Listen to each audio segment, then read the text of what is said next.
50 years ago, do you know how we got our power? Long cables going from here to there. Correct. Do you know how we get our power today? Same way, largely. Hasn't changed. Yeah. Hasn't changed because technology isn't there. Dude, we could put up a section of solar in a small part of Utah, right? Okay, maybe not a small part of Utah, but a big part of Utah, right? But maybe like half of Utah, and we could power up the entire United States. Okay, there is enough land, there are enough rooftops, and there are enough homes. Look back here, you see all these rooftops? I don't see solar on any of them. Every single one of them could have solar on them. We could power up this entire block with solar. So solar, the reason you're so excited about it is the next revolution of powering the world. But independence, that's why. The reason it hasn't happened faster is because when I have these poles and these wires and they lead back to a monopoly of a utility, I control everyone's electricity. Imagine, dude, we were just talking about t-shirts, right? Yeah. Talking about 50 people. Oh, how nice would it be if 5,000 people bought a t-shirt from you? Cool, or 10,000 people. Imagine if when I moved in, I was required to buy your product and I was required to pay $250 every single month. Required. I had no option. I had no other choice. I couldn't do anything else. That's the reason people don't want solar. But when you have solar, guess what? You don't need anyone. You don't need the government. You don't need the utility. You don't need anyone. When the grid collapses, you're still okay. You're fine. Okay. Is there any sort of energy implications? Because I know with every solution becomes more problems because that's just how life is. Is there anything about the sustainability, about the environmental impact? What are the opponents of solar saying right now? 100%. I mean, dude, if you just look at it, right? If something is not renewable, what is it? Finite. Okay. So are we just accepting that it's okay to get our energy in a finite manner? What happens if the sun never comes back up? We're all dead. Sun's always going to be there. And if not, we're all dead. Why would we not use something that comes up every single day? You live in a home, right?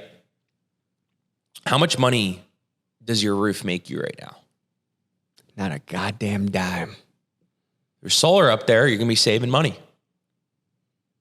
And have the opportunity that if the winter crashes the grid, that I'll still be okay. My freezer with the meat will still stay on. My wife will be warm. My dog will still be able to run around okay. Dude, everything, man, everything. When there's blackouts that happen, 9 times out of 10, it's because of the utility.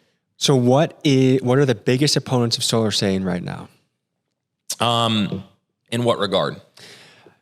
Well, let's just say that there's a kind of a conspiracy going on where they don't want us to be energy independent. They're not going to. Oh, it's happening. But they're not going to outright say that. They're going to disguise that with other reasonings, right? So are they saying? One of the funniest thing, dude? Yeah. It's hilarious. What state do you think is the most progressive state in the United States? California. Okay. Progressive. It's really a city versus rural thing. Sure. But extremely progressive, right? Overall. Portland, right? Cali, yeah. Yeah. Okay. There was a bill in Florida that came up over the last 1 to 2 years.